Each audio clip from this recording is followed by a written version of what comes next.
Все живы, здоровы? На слово этим ребятам пока верить никто не собирается, и проверкой здоровья займется опытный врач. Больным здесь не место, и длинноволосым тоже. Новоиспеченных курсантов коротко подстригают. После каждому выдается маскировочный халат. В такие одеваются солдаты ВДВ, спецназа и разведки.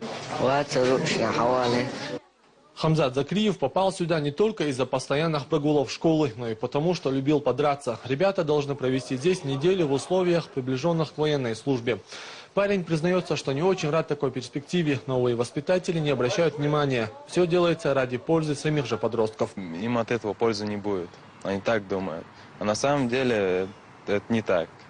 Вот так строем воспитуемых ведут на обед. Раньше всех свою тарелку опустошил Хамзат, но тот самый, который не хотел сюда идти. Всего недельный курс воинской службы пройдут 80 подростков со всей республики в возрасте от 12 до 17 лет. Родители очень рады, приветствуют это. Даже есть родители, которые сами приводят своих детей, просят их научить чему-то. Здравствуйте, товарищи курсанты! Капитан строг с новобранцами, как с настоящими солдатами. Здесь армейские условия, а в армии не должно быть весело, говорит он. В течение недели ребят научат строевой подготовке и даже петь. Мне не надо с ними завоевывать их любовь к себе, но мне надо их сплотить.